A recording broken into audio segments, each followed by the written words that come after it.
Hello, welcome back to TSC Talks, the podcast inspired by the condition known as tuberous sclerosis complex. My name is Jill Woodworth and I am your host. Thank you so much for tuning in, and I apologize for the delay in dropping a podcast episode. I assure you, Lisa and I will make up for it in the coming months. Up on the podcast next is Shelly Meitzler, and before I introduce Shelly, I want to share with you a few things going on. As I might have mentioned in the last podcast, I actually think I did, we are launching a CBD and cannabinoid testing crowdfunding. We are going to launch a new series of talks about cannabis and TSC families, and a crowdfunded project to independently test and review cannabis products. It's abundantly clear that cannabis merchants produce excellent products while others are inconsistent and even dangerous, as you know with the news. Testing needs to go well beyond knowing if the product is as potent as advertised, and a growing number of products have pesticide residue, traces of industrial solvent, and other dangerous ingredients. Over the coming months, we will provide insightful discussions with medical professionals, leaders in the cannabis industry, and families that must deal with TSC and other conditions every day. From these talks, we're going to develop a testing plan and methodology for our first industry report on cannabis in early 2020.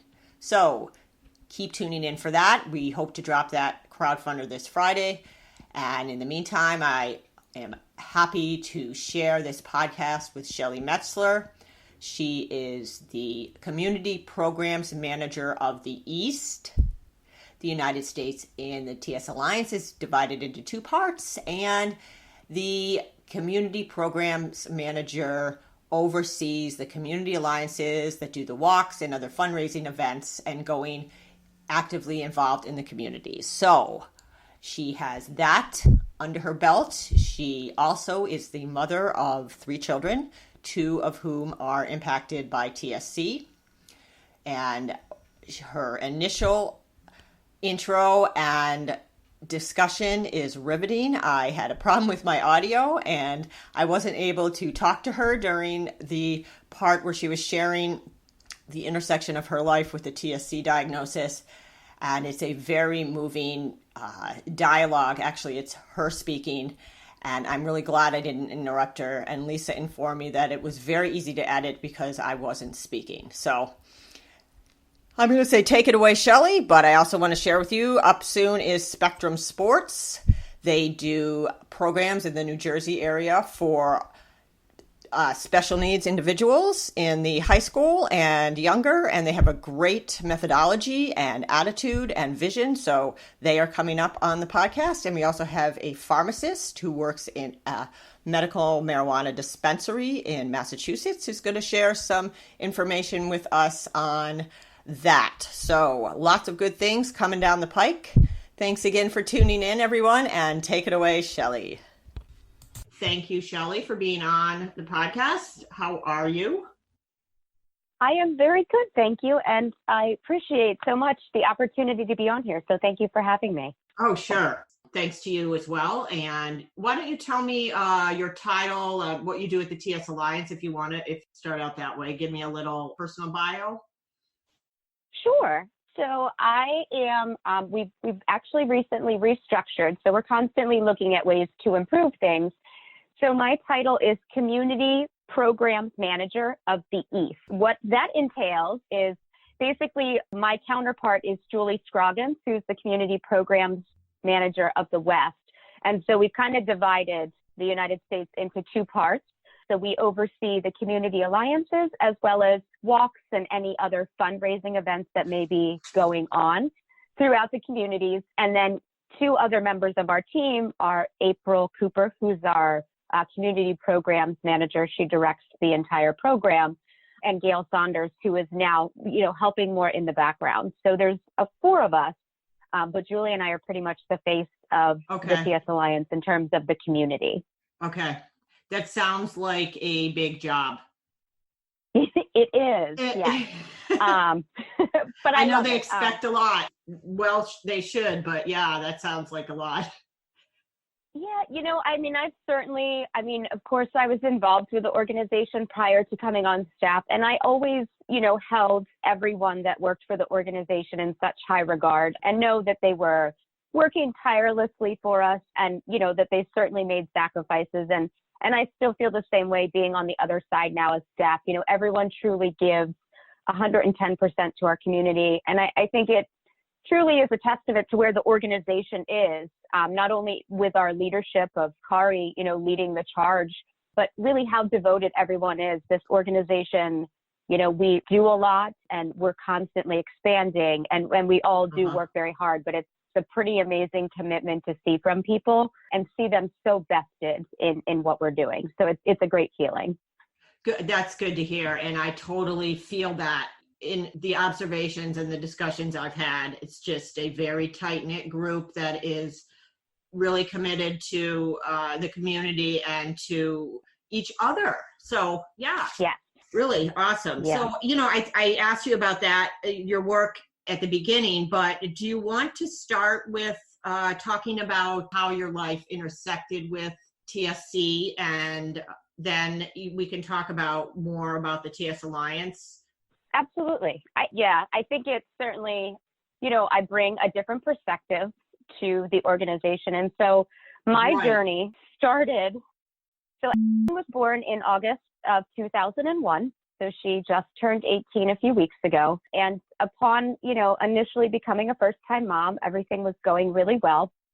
When she was about 4.5 months old, after her pediatrician well checked that day, she had some immunizations. And later on that night, she had some movement. And I knew immediately in my gut that it wasn't good. And while I had never seen a seizure in person, I was highly suspicious that I had just witnessed one. So I reached out to our pediatrician, kind of took all of the necessary steps that I thought I should be doing as this new mom. It's like a fish out of water. I don't know what I'm doing. And I reached out. So we set up an EEG was going to take place about 3.5 weeks after that initial call with the pediatrician's office. They told me, don't go to the ER. It already happened. If you don't see it again, there's really nothing they can do, but we'll do this sleep-deprived EEG in a couple weeks. And I even questioned it and said, are you sure it's a good idea? Should we be waiting that long? They pacified me. They said, it would be fine. And so interestingly, about 24 hours before that sedated EEG was to take place, and again had a seizure. And I knew for sure that it was most definitely a seizure. So I called her dad, I called my parents and his parents, and we all headed to our local ER. And I explained to them that, she had a seizure a couple weeks ago, what I thought, that I just experienced another one with her a little bit before we came in. And they did a CAT scan, and they came back to us pretty quickly. And at that moment, when they came back to us, a couple of doctors walked in and they let us know that they had found spots on her CT scan of the brain, and that Children and Youth Services would be joining us shortly. And from there, it really was a whirlwind. So what they came back with was that Ashlyn was having seizures due to shaken baby syndrome. And so there's this checklist that you go through of different things to look for abuse. So you look for, fractures in the ribs, you look for detached retinas. So, they dilated her pupils, really put her through extensive testing. And despite all testing, as well as us adamantly stating that this in fact was not a situation of shaken baby syndrome, our pleas, for other possibilities really just went unheard. We were placed in a room directly across from the nurse's station. We were to keep the door open. Children and Youth very quickly came in and started their interview process. It was a very overwhelming time, to say the least. There was something wrong with my daughter. And I knew that I was the prime suspect based on our work schedules and kind of a timeline of what the last 48 hours had looked like. And they really did everything they could to pit her dad and I against each other. They interviewed him separately. Did I have somebody else in my home? Was I cheating on him? Anything you could possibly think of. And in the meantime, is continuing to seize. And so they started her on phenobarbital. And we knew that we were going to demand a second opinion. It was a couple of days until we were released from the hospital. And luckily, Ryan's parents were residents in the county that we live in, and so she didn't have to go into foster care, but we did have to temporarily move into their house. And while they didn't believe for a second that Ryan or I had done anything to hurt her, we followed the rules to the letter. So if her grandmother had to use the bathroom, she left the room with Ashlyn. We were not to be left alone unsupervised. And in the meantime, we're pushing for a second opinion and to get somewhere else. And so we were able to connect with a local children's hospital who's well known. And 4 weeks after that initial misdiagnosis of the shaken baby syndrome, we confirmed with a brain MRI that had tuberous sclerosis complex and did not have shaken baby syndrome. And so we were able to take her back home and kind of figure out, what we were going to do. So the word tuberous sclerosis, I had Googled reasons when Ashlyn was in the hospital initially, reasons for seizures in infants is what I typed on Google. And tuberous sclerosis popped up, but I immediately read the part where it said genetic or hereditary. And so I dismissed it and said, well, that can't be us. It's not something that's in our family. We've never heard of it before. But lo and behold, that is actually the diagnosis. And when we went further and did some additional testing, we had found a white spot on the back of Ashlyn's right calf at her pediatrician appointment that day that she had the first seizure. And it was dismissed as a birthmark, but it was actually one of the hypopigmented macules. And an echocardiogram of her heart confirmed that she also had the rhabdomyomas. So it was definitive. We started on an additional seizure medication at that point, and we were sent home with Diastat and some information about tuberous sclerosis, but it was really just some printouts. Looked locally in bookstores and stuff, and it was really hard to find more than like a couple sentences. And I remember going to the mall and finding one of my local bookstores. I ordered the book, and I was really, kind of excited, I guess you could say, for that book to come in. And they called me a few days later when the book came in, and I went to pick it up. And of course, it was not a book about tuberous sclerosis. They had in error ordered a book about tuberculosis.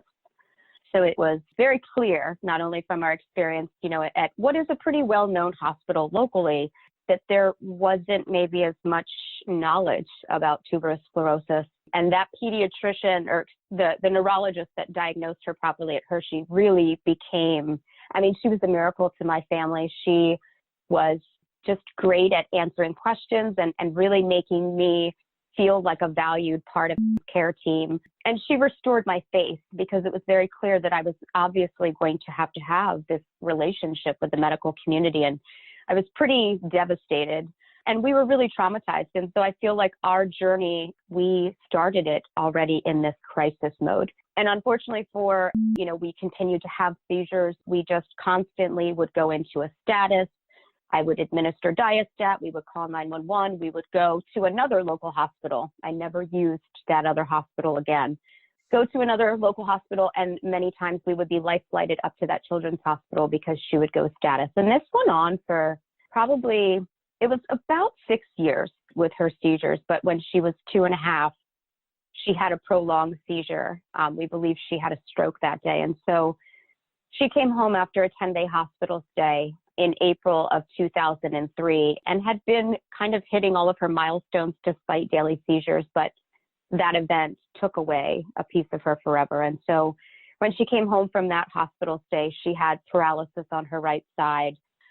She could no longer walk, talk, crawl, sit up, eat, hold a cup, hold a bottle. She had lost everything during that seizure. And so we immediately were able to bring in early interventions at that point and start some pretty intense therapies to try and get her to regain some of the skills that she had lost. And she's resilient and she's amazing. She's certainly one of my heroes today.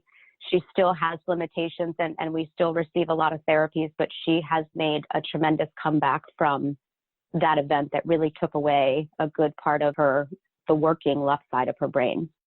So I would say that initial diagnosis, it brought all of my family together very quickly. And it also really set the tone or the path that I really fully wouldn't come to understand.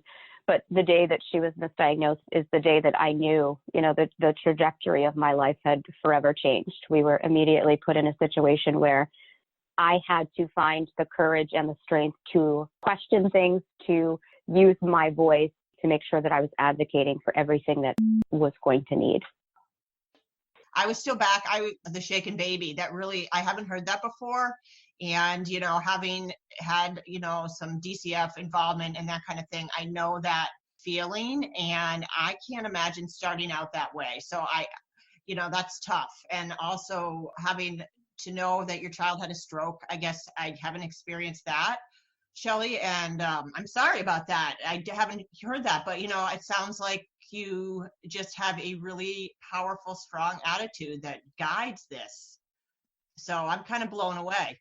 Oh, thank you. Got your strength from, and can you tell me a little bit more about how it's been since the stroke? So she's done very well, and it's things that are certainly different today. So, when she was diagnosed with the TS, we had called in our early interventions at some point to, do the evaluations. And years ago, they weren't really proactive with services. It was more of a reactive type of situation. So thankfully, when she had this prolonged episode, because, initially the doctors were like, they thought it was Todd's paralysis.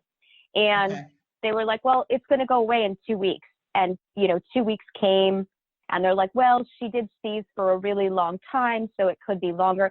But, by like a month and a half, I'm like, something is wrong. Something is wrong. Her strength isn't coming back.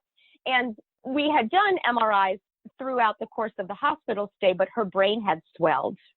So when we did a repeat MRI a couple weeks later, when the Todd's paralysis wasn't getting any better, that's where we saw, when you look at an MRI and you see there's most of the left side of her brain is black. I mean, it's just where everything has really died off on that side. And so when you see her walking today, doctors are like, you would never believe that that's her MRI. So we were able to get those services in, and it's definitely, it's a balance.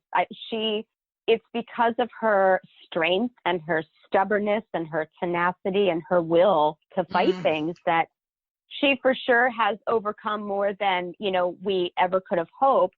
And we set the bar high. I just always believe with all of my kids and for anybody, you set the bar high because you want them to, reach for the stars. And it's that presumption of competence. Strong.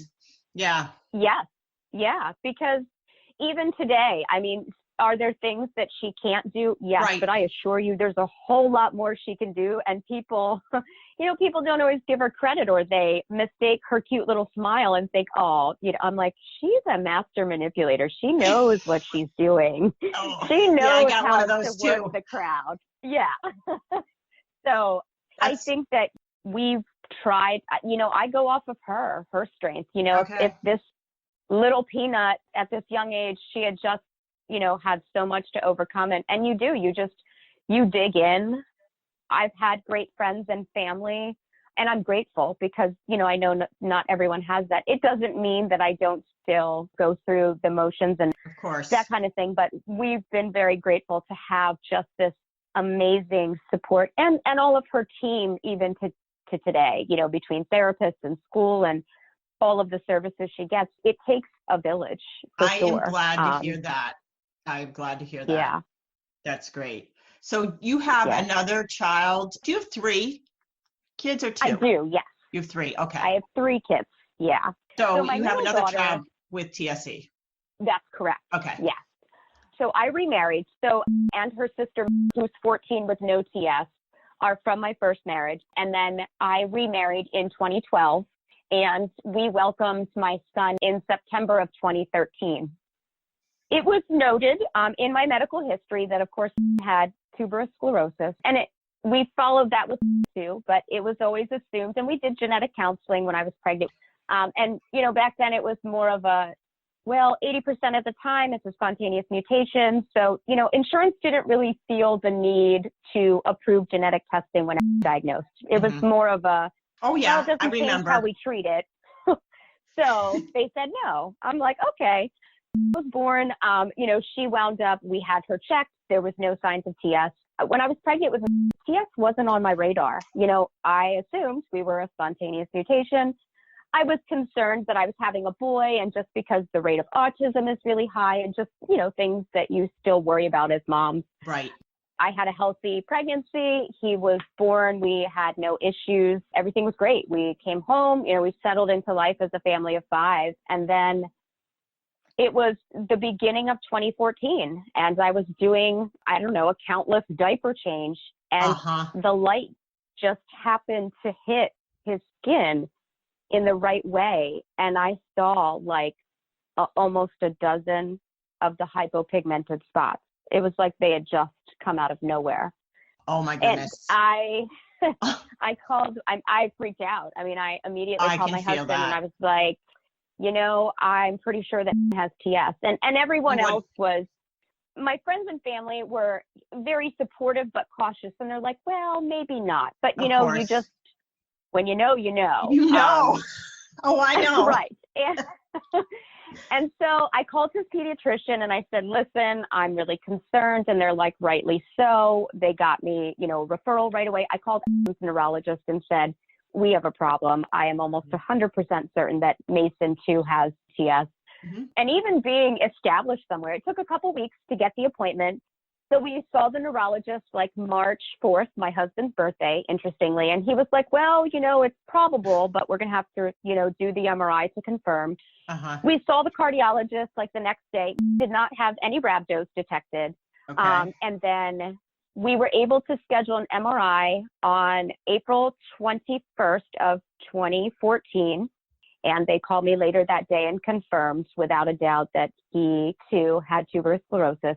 I mean, he had tubers and stems. He probably has over 50 some. I mean, there were so many to count, basically. But he was not seizing. Everything else looked really great. So I reached out to Kari and I was like, help me.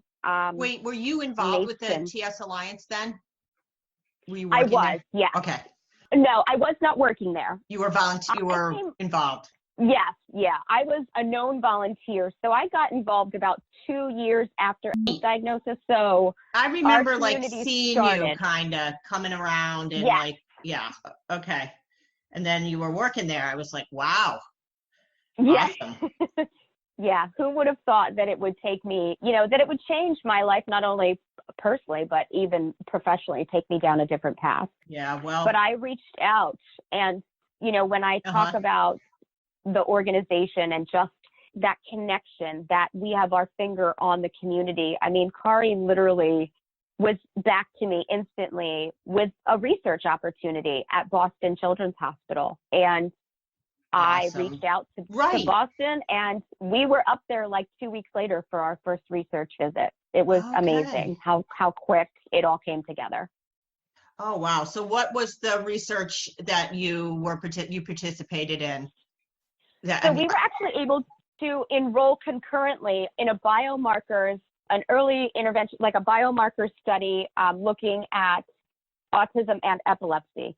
So these were kind of the one trial was really one of the ones that gathered the definitive data that really went on to launch the PREVENT trial that, is now going on. So it was looking to see if you could pick up early indications. And sure enough, he had a normal EEG at his first visit. At his 9-month visit, he had an abnormal EEG. We were not seeing any seizures. He wasn't presenting with any. But at our 12-month visit on the EEG, it picked up clinical and subclinical infantile spasms that he was having. Wow. Yeah. So yes, I heard about that. Heard about the study. Yep. You couldn't have planned it better, though, in terms of if he was going to have a seizure, to actually capture it on this 45-minute EEG study. I mean, we had vigabatrin in our hands the following Thursday, and he never had another infantile spasm. Oh, that was our experience with vigabatrin. But getting it quick and So it worked out. And there's these miracles along the way, kind of that you look back on and you're like, wow, that's pretty interesting that kind of synced up at the right time. But that's a good one. Yeah, that's awesome. Yeah, What has been the most challenging treatments and procedures for, well, you've kind of gone into it with, but for men, how's it been?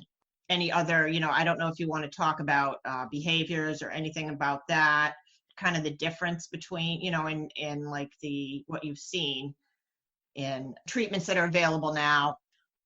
Yeah. So I would say for today, he is doing fantastic. And I attribute that to many things. I attribute it to the research, the knowledge, the insight that we for sure have gained over, the last decade plus. A lot of the treatment options that were instantly available for Mason, like the vigabatrin, wasn't even FDA approved until 2008.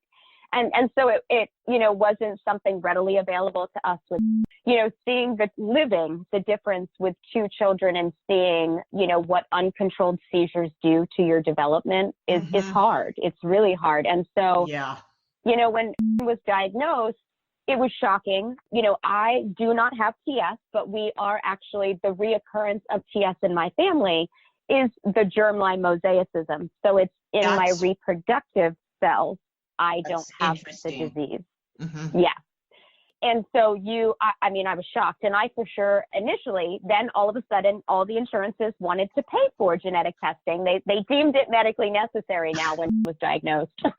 Amazing. Right, of course. So they found it right away. And then once they identify it, it was very quick and a lot cheaper to identify. So they both have TSC2. They found, the changes on chromosome 16. But I for a few months, thought I had it. I thought for sure the diagnosis was coming to me next because, I bet. How else can you explain the reoccurrence? It's hard. And, your logical brain knows that it's not your fault, but I really struggled with guilt. I felt like, oh my gosh, what does this mean for his future? And so there was a lot of emotions certainly tangled up. And what I really held on to with is, well, we're not where we were with, he's not actively seizing. He's developmentally doing really well. And look at all the insight and knowledge we've gained. And this organization, is light years ahead of where we were when I was younger. And I knew how to be proactive. I got all of the intervention services in place before anything could happen.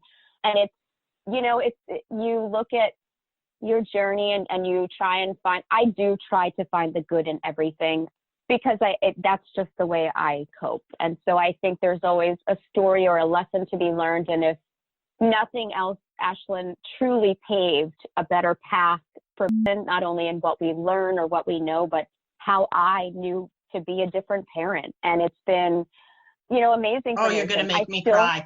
Yeah, I hear you. You have to accept at some point that, it's a different, I know with my oldest that there's things like I can look back and think, oh, I wish that I was able to have her take advantage of that, or if we had known this, and just kind of like you kind of have to hedge your bets and just say, who I would not know, or I don't even know what my life would look like without this person.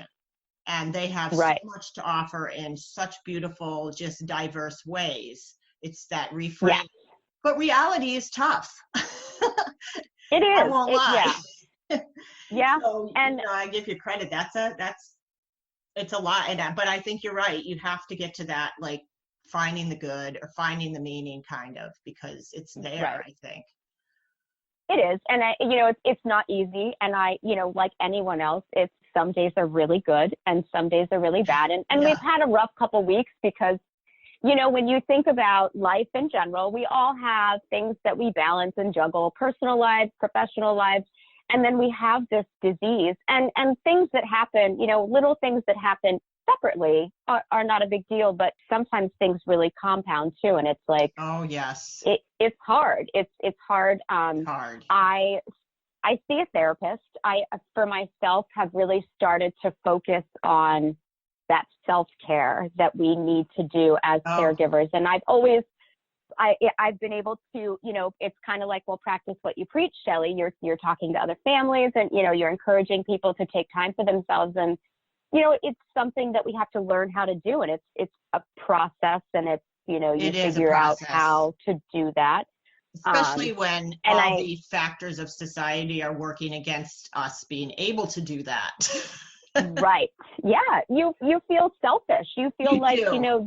you're slighting your family, or you're not living up to your responsibilities. And it really is, not true. And I have found that I certainly, for my own well-being, am in a much better place. There was, we talk about this a lot. There was real trauma that existed with not only diagnosis, but constantly in these status seizures. Absolutely. And her prolonged seizure. And I didn't realize how much I had buried all of the trauma until he came along. And he was doing fantastic. And the research and all the opportunities that we had, he wound up having one status event, March 10th of 2015.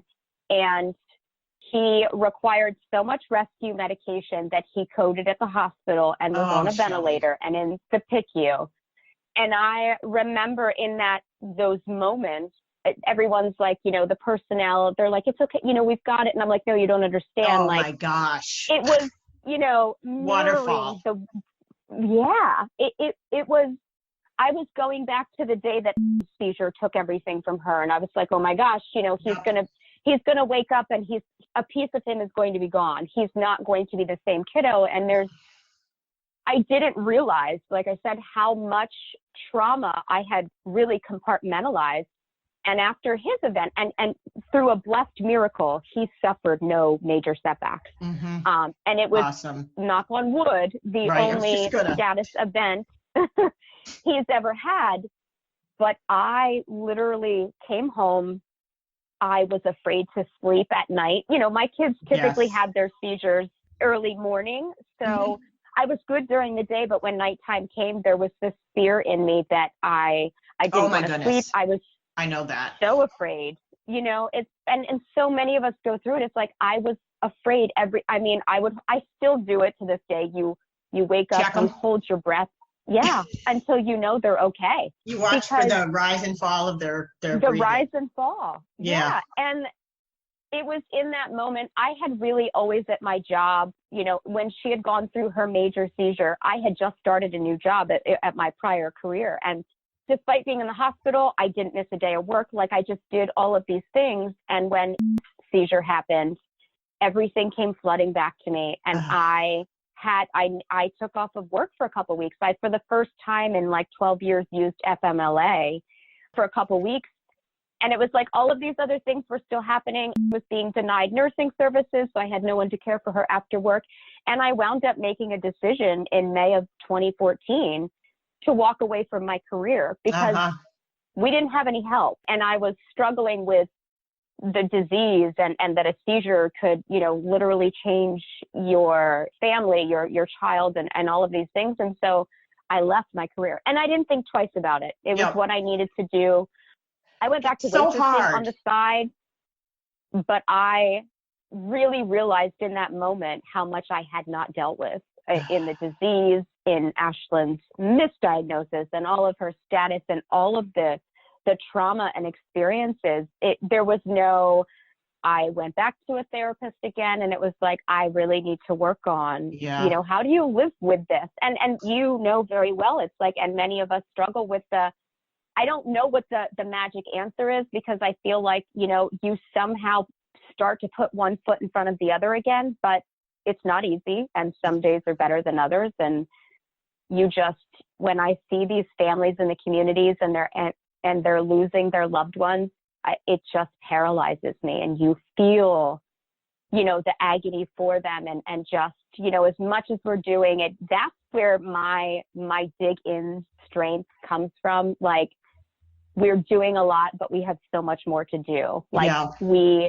Every life lost just makes us dig a little bit harder and a little deeper to say, we have to keep moving the needle forward for this organization. Yeah. Thank you for sharing that. That's really powerful. And, I think helpful just to know it's okay to deal with the trauma. It's okay to work through that, and it's really important because it will catch, I feel like, I don't want to say it will for sure, because everybody's different, the way they handle Right. things, what they bring into their relationship with TSC, it's so complicated, but I found a similar thing. I really did. I didn't know what I had down there. I had to go look at it, and it was it was a lot. And I will say that I'm so glad I did. I'm so glad. Yeah. So yeah, I hear you. I mean, I think I'm glad to hear that you did that and that, you're walking through it. I think it's just that uncertainty and that it's hard to let go. It's hard to let go and not hold on to that fear and to get, I know I get stuck. Like something will happen, my daughter, somebody will have, some event will bring things back like you were talking about. And, sometimes I just have to let that happen for a while. And then I guess that's just the reality of it and the way that I deal with it. So. Well, and I agree. And like you said, though, sometimes it catches you off guard and it comes at the most, sometimes it's like, okay, I can kind of predict this might affect me. But there are other times where it's like, whoa, that just came out of left field. And, but it is, I mean, it's everything about the, living with loved ones with TS. It's, you're never done grieving. You're never done celebrating when they accomplish things. It is always this give and take and this balance of, I try really hard to be grateful and we are, but there are some really dark days. And that really does, as much as I thought things were rough, a decade ago and seizures are scary and they're a real thing. What our reality today is a lot of the behavioral challenges. Okay. And that, especially for, primarily, and what that looks like. And it affects it's like anything else, but it affects the entire family. I never thought we would be a family that was isolated, but we have literally changed how we go out in public. I was going to ask you about that. That your social life and that, like just being in the community now. I know I think you've lived in the same area for a long time and, having kids that are diverse and beautiful and wonderful, but just don't click with, it's hard to trust. I think that's the biggest thing, to trust that people aren't going to get that look on their face like, that's way too much for me kind of thing. Yeah. And, we all go through that, but I think in my own journey and realizing, I feel like, yes, I have strength, but I'm really sensitive underneath the surface. And people don't necessarily know that about me because, you shoulder, you put on your gear and you tackle and face the world with whatever challenges. Your gear, your football gear. Yes, but I probably am way more sensitive than people imagine. And I had an experience with Ashlyn a couple months ago where I took her to some doctor's appointments. And for so long, I, again, put these unrealistic expectations on myself, but whether society contributes to that, or I think it does to some extent, but it's my job. I'm mom, right? So I'm supposed to be able to handle it all. But we are at a very different point with that. I cannot take her out in public. She immediately targets me and then begins this aggressive spiral of hurting herself and really causing a scene to the point where the last time she did it was in the hospital cafeteria during some of her appointments. And I think you might have posted something. Yep, posted a nice little video about that. And I cried all the way home. I felt like a failure as a mom. I felt like I failed. And so we're just to a point now where I can't take her to appointments anymore by myself. And I struggled with it, but I asked for help. And so her dad accompanies me now because there certainly is this dynamic with that, and that, I'm mom, and moms are typically more the target. For the punching bag. Yeah, because she will aggress at me, and that's not something that she typically does to others either. And it's hard. It's hard. I've not been in physical altercations in my life, so when I was spit on the first time by her, it does something to you as a person. It's you're like, oh my goodness, like you feel like degraded, demoralized, but you have to find this balance because it's your child. Awful. And it's your child that's coming after you. It's your child. Right. And You it's a love them mixture. so much. I think it's like this Right. super heartbreak, like, oh my goodness, but you're also Yeah. furious. Yes, yeah, because I'm like, if it was anyone else, this would not be okay. And it's not that it is okay, but you have to figure out how to keep them safe. And then I always go back to this feeling of, if I could just be in her head for one day to understand what she thinks, how she feels. I know she's trying to say something to me. She doesn't have an expansive vocabulary to be like, listen, Mom, you're just annoying me today, so leave me alone. She can't say that. Right. And then we started seeing like anxiety coming into play as well. And it was almost like overnight. She used to be this happy, social, she loved to be in public, she loved people. And then one day it just wasn't the same. It was right. like, you thought it was smooth sailing, and then boom. Yeah. You're like grateful, like we have seizure control, and yes, we have other challenges, but I was really, but it has been by far and continues to be the biggest manifestation. It looks different for everyone. There are some similarities, but it's so complex and figuring out medications, and it's a lot. And her behavior has impacted relationships and families. I've always had this really great supportive unit of family. And even my ex-husband, we're co-parenting a special needs child. So we had to make sure we have this great relationship, because, it doesn't end when she turns 18 and she's not moving out. So, right. But we've had, we've struggled with family accepting that. Yeah. But the behaviors, seizures were almost easier for the family to handle, but the behavior part, getting everyone to understand that it's a manifestation as well, and that there is no one answer and it's multiple things. And it's been really hard to, feel like you're doing the right thing. You said that beautifully. I think it's hard getting people to understand, it's not intentional. They're not going to respond to anything you've learned about in child psychiatry necessarily, or in your own parenting. It doesn't necessarily work. Yeah. I found that, people want to give you those answers, and people want to try to help and tell you to do this. And, a lot of times that does help, but there's 10 other things that help too. So who has time to do that? And how do you do it all? So, I guess that's what I feel like I live with even more now. When they get older, it almost becomes more complicated, because there isn't that much of an people expect our health insurance, everything is set up on the basis that you're going to reach this level of independence and not need support. So all these service providers are just so disconnected. That's one thing that I find infuriating. There's all these wonderful services out there, but to bring them all together and develop a program when you're not, you're one person. It's tough, but I'm sure. Oh, no, I agree. I agree 100%. And for my kids, it's so still is in Boston. We follow his care up there because, not only, so we're done with research, but we were able to establish them through my husband's private insurance as in-network. And that's fantastic, right? You don't give up those opportunities.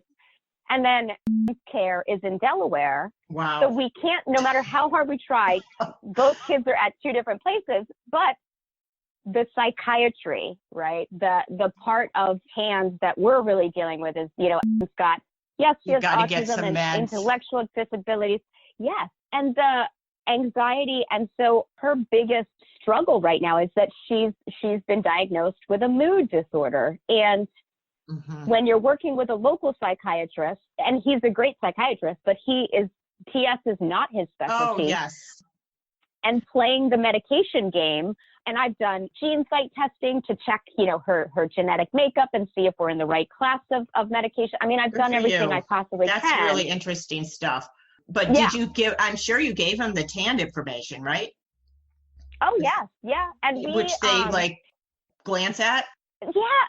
He kind of just looks, and not funny, but, it's like I go on my whole TAND spiel, this is what TAND is. And I think he just kind of looks at me like, okay. And he does respect what I'm saying. And, Yeah, but, I know. They don't understand at a core level. I don't think it's, right. they're able to yet. They will. No. And the meds, while they're supposed to produce this outcome, they're not necessarily working for the way they should or the way they necessarily would in just the mental health community if you didn't have all of these other pieces, all of these intricate layers of TS. But just the mental health system is broken. And I have had some pretty horrendous experiences, even locally, with her prescriptions being filled on time. And I'm just like, and that's where I feel like when you take all of those smaller fights that we're always fighting and you just compound them into everyday life. There are days where I already wake up like on edge at an 8 or a 9 because there's all these things going on. And these little loose ends that nobody understands. Like you get an email from the school nurse that you have to get emergency meds and a seizure plan, and they toss it to you, you toss it to somebody else that, there's nobody that's going to tie up the loose ends. You're the one that has to do it or it's not going to get done. I think you know what and I was just thinking of that because like, oh, who cares? You get an email from the school nurse, big deal, but that's just one little piece of it. It is. And I do, and I go on my soapbox, in my family a lot and say, what I get really frustrated at is exactly that. We get a message from the nurse and they want the seizure prescription, the seizure action plan, and we jump, right? We jump through all those hoops and we get you what you want. But when you don't follow through with your side of it, it's supposed to be okay. But if we didn't, we would be those moms with like the little check mark in her file. Right. Oh, tell me. Yeah. And it continues into social, I've got social services. She like completely ignored all the information I sent her on TSC. I mean, I just had to really be like forceful with her. Like, do you understand? I've been managing this. I feel like an ego, like I'm on an ego trip, but I also feel like so frustrated that they're going to ignore people that have deep level of experience, and there's these disconnects with like the medical and the mental health. So I feel like I have to be this really like nasty person sometimes. Yeah. So. And advocacy is really one of my like deep seated passions. And what I always think about is, and again, I started off, having to push back to people and say, I didn't hurt my child. So you better figure out what's wrong with her because it's not what you say it is. But there's a level of uncomfortability that comes with questioning. But I believe that you can question anything and still be professional and tactful. But do I have to dig in sometimes? Absolutely. And I have become extremely comfortable after 18 years in doing that. And I just feel like I hold up my end of the bargain as a mom, from educational to medical. I just expect the same in return. And you really get met with resistance and you get pushed around and you kind of get song and dance. And those are the types of things that my capacity for the patients is gone. Like, you don't, again, you try and keep everything in perspective, but then after I figure it out with my kids, I always go, when we were being accused of abuse, the caseworker for children and youth called me a few times, right? Because I maintained my innocence from day one. And thank God. There was a point, There was a point though where she called me and said to me, Shelly, if you just say that you shook, we'll give you a class and you can have your daughter back and go back to normal life. And I was like, no, I didn't shake my daughter. And that's why I know that there is something seriously wrong with her. Because to get an employee that says that. Yes. But think about all of the parents who didn't know better or didn't have the courage or the strength or know that they could question that authority. And I always go, I first do what I need to do for my kids, and then I go to all the families that just don't know how to ask or what to ask for because the system is not in place to offer you information if you don't know what you should be asking for. It's crazy. I try to do that That's when I scary. can. Yeah, it is scary. Mm-hmm. And And so you basically become an expert in all things education, all things medical, all things service yep, related. yep. What kind of help can you get? Recently, I had one of the most just horrendous experiences are in Pennsylvania with that. And it's like, you know, I work remotely from home, but there are times where I'm traveling. So Yep. she's approved to have a home health aide, and that's paid for under her insurance in Pennsylvania till 21 because Mm-hmm. of special needs. And then we're on this like waiting list for waiver funding and things like that. That's the turnover of these people is like every 3 to 5 weeks. 3 to 5 weeks. These people they're not showing up for their shifts, so they're no call, no showing on me. The one asked me to commit insurance fraud and say that she worked 4 hours when she didn't. I had to fire her because, you know, I promise you, I can't make this up. The most recent home health aide in my home, and I literally found out a week after his 18th birthday, was taking to her probation appointments because she was on active probation for robbery, conspiracy, and burglary. Oh and my goodness. None of this obviously did I know. I assumed that the agencies were vetting these people, that they were passing criminal and background checks. I have to pass those background checks to volunteer at my kids' school. Right, the Corey checks. Yeah, I mean, and it literally rocked my world. I'm like, I felt violated. I'm like, the system is literally failing my child as I'm trying to work. I'm trying to work on her skills. And it's like an these uphill are the things.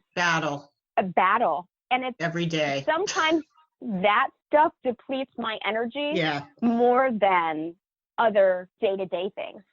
I agree. It should not be this hard. It should not be this hard. I don't have energy some days for my kids because I'm so fried from managing my kids. Right. Yeah. And it's like I might not even talk to them, and that's not true, but like I've been doing all this stuff behind the scenes. So it's like, you want to go hang out and do this? No, I do not. I do not want to talk to you. I don't want to think about anything related to this. And I feel terrible even saying that, but I think it just happens. It's a lot. And it does. You've got to prioritize, you know, what battle is most important for me to knock out today. And that's where I'm still, it's always, I think, a balancing act, but it is still figuring out that my family deserves my time and energy too. And I have to keep my cup full to still be giving them what they need too. And it is, it's a challenge and a battle, and it's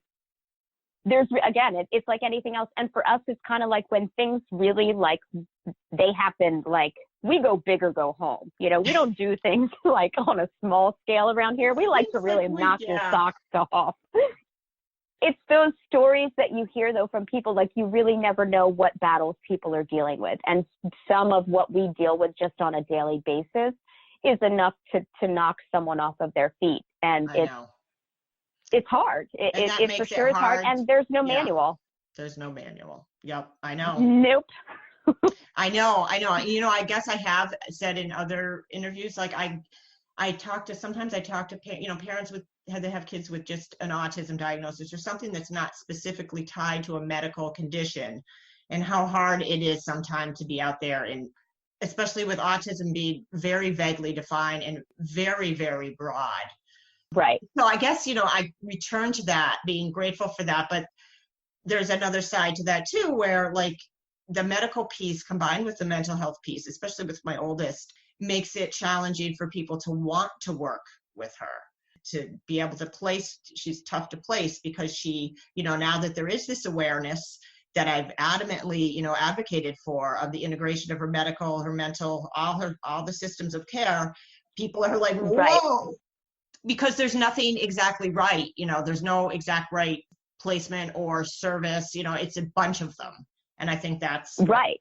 A lot of people don't understand. We can't just send them somewhere and this is going to work or that treatment's going to work. And with TAN, I know you know that, like, it's not the same for everybody. And you've got to draw from what's there, and what's there isn't really designed for our types of behaviors. It's a can of worms, Shelly. It is. And you're right, it looks different for everyone. And you know, it's not to the point where she's like bashing out windows, but I'm like, why would we wait for her to get to that point? Right. Why are we not figuring out? I mean, I demand of my team to say, you know, when you look at Ashlyn from a behavioral standpoint and you look at all of the supports, I have 2 board certified behavior analysts. I have TSSs. Like from a textbook, you're like, oh my gosh, you've got a rock star team in place. Like you're good. It doesn't matter. As we know, I've always said, well, I shouldn't say it doesn't matter. Consistently inconsistent. Even her team sometimes is scratching their head and saying, oh my gosh, Shelly, like sometimes there is no antecedent to her behavior. Because they the are sky's complicated blue. cases. Yeah. Right. Yeah. I'm like, oh, well, today ends in Y and the wind blew to the left instead of the right. Exactly. So that's why she's mad. Right. Right. You know, like you can think and try to come. I always like want to figure stuff out like after the fact, but a lot of times, you know, I can never fall on one specific theory. Like a lot of times I can put certain pieces in place, but yeah, it's just complicated. Do you have some behavioral support, and how is that going? There, you know, I would never get rid of the services, and she's eligible in Pennsylvania for those services till 21. And so we'll for sure keep them. And I'm lucky. The BSC that kind of heads her case, who just got her board certified behavior analyst certificates in place, I've had her for 7 years. And that's pretty unheard of in the behavioral services world to have one same person for that long. Is they change all the staff time. Turnover. Oh. Right. When our loved ones thrive off of consistency. I know. And they are always the ones that get yanked around in the school systems, different classrooms, and then the mental health, where, you know, mental health is stability, continuity, it's not there. Right. Yeah. And I so mean, 7 years is good. Yeah. It's like she has been, and she was actually her TSS first and kind of worked her way up through. So, and we're approved for more hours though than the agency can staff, right? Because there's that turnover and stuff. I mean, we're grateful for the hours we do have, and we just keep plugging away. And some days are better than others, but it's really still this system of, but they love them. They're fantastic, but they literally sometimes scratch their heads too and say, she just doesn't fit the data. And I'm like, I know. Most of our loved ones don't. I mean, it's, are you just mad because you're moody today? Or, you know, it's just so many things, and you just never know. So we actually, I mean, I've exhausted all options here. The psychiatrist is fantastic, and he doesn't have an ego. So he's willing to work with other people. So, you know, we're going to see Dr. Gibson next month. We're going to make the track, and sometimes it's just good to have another set of eyes look at things and say, are we doing everything? Are we on the right track? Or are we working with the right medications? And, you know, I think if there's more people, like I think that having that as the prototype for the kind of model that needs to be developed more, you know, around, it's hard though, because I think that what she's figured out is how to like integrate everything into one place and analyze, as well as like say she doesn't know. Right. Yeah. And find other people that do. Yeah. Right. But good that you're going. You know, and I appreciate that. You know, I respect someone that says, you know, this is way above my scope of expertise. I'd be happy to collaborate with someone. And that to me has certainly been important over 18 years. And again, something that I've been very comfortable that if I'm not connecting with a doctor in the sense of you respect me, I respect you, we're equal members of the team. There's I've learned. Game.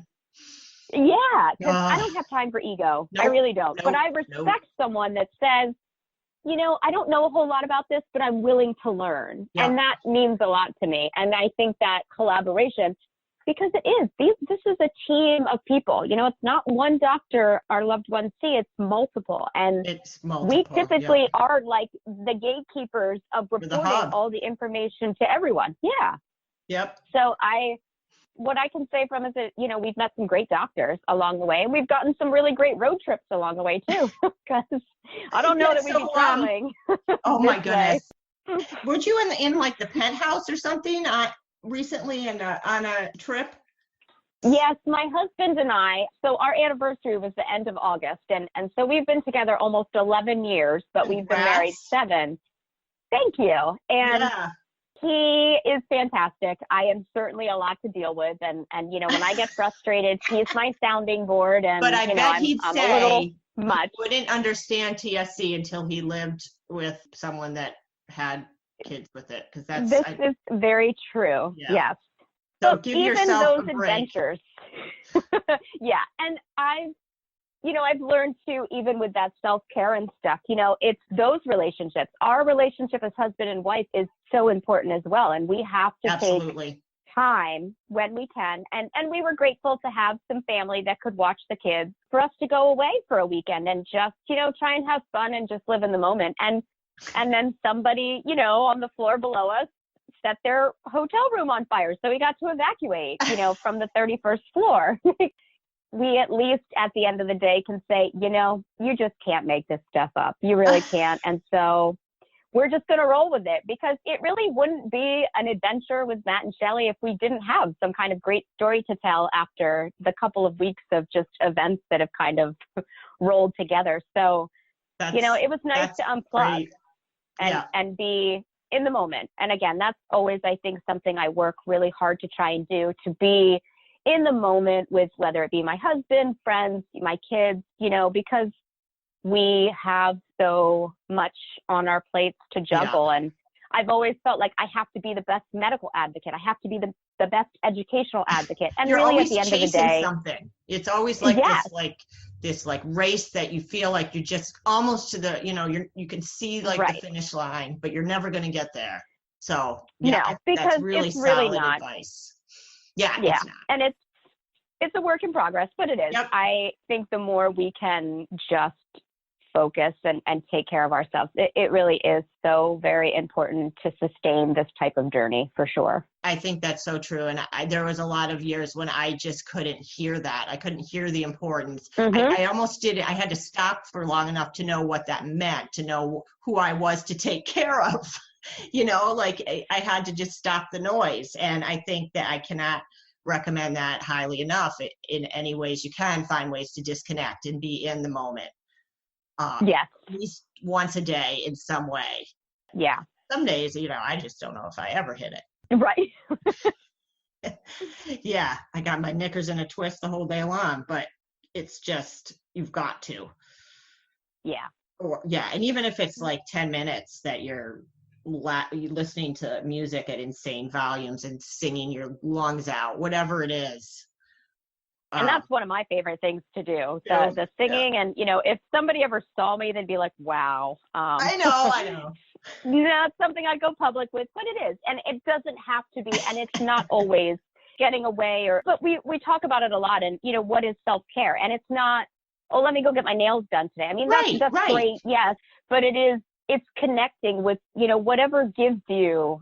And I started doing, I get up early now, and it's like, I have this peace and calmness. And there are some days where I've been so productive by 8 a.m. that I'm like, this is awesome.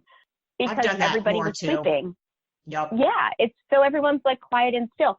But like you said, there are some days where I'm like, you know what? I made no traction today. And being okay with that and forgiving yourself and just saying, you know what? Tomorrow's another day.